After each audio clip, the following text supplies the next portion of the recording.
Aujourd'hui, donc sur une action pour la défense des droits des femmes, action internationale le 8 mars, avec une action symbolique donc devant la préfecture à Rodez, où on a souhaité à travers deux échelles pouvoir définir l'écart de salaire qui perdure encore entre les hommes et les femmes en France, 26%, c'est pas rien. Et puis l'écart aussi sur les retraités, puisque les femmes retraitées perçoivent 42% de moins en moyenne de pension que l'homme.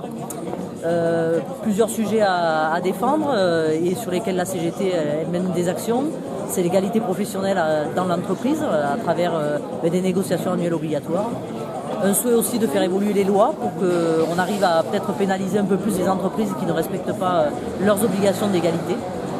Et puis également pouvoir dénoncer finalement qu'une femme au cours de sa vie, de par une maternité ou un congé parental, est encore énormément impactée par rapport au déroulement de sa carrière, par rapport à sa retraite également.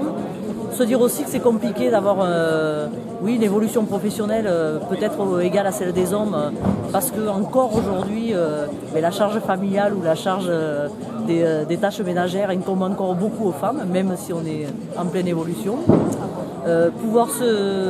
Savoir aussi que la CGT elle souhaite qu'on ait des lois peut-être un peu plus dures, même si aujourd'hui c'est une satisfaction de savoir qu'on doit afficher les choses. Si on n'est pas organisé dans une entreprise avec un syndicat, il n'y a pas de négociation annuelle obligatoire, donc il n'y a pas une vision sur l'égalité professionnelle. Donc on a encore beaucoup de métiers qui sont essentiellement faits par des femmes, qui sont dans la santé, dans l'aide à domicile, tout ce qui est travaux ménagers, les ménages, y compris le ménage industriel.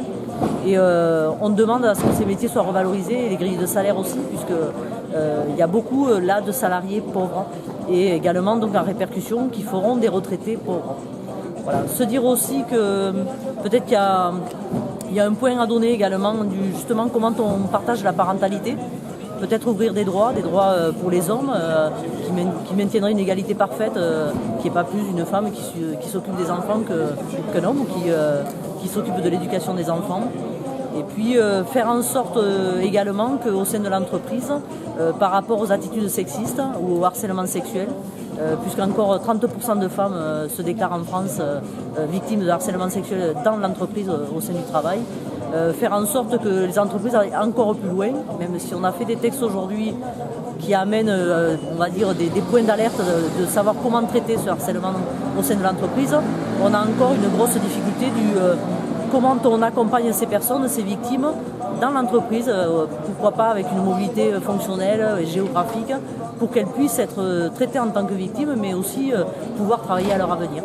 Donc plein de droits encore à travailler, et on est là aujourd'hui pour ça, et on continuera.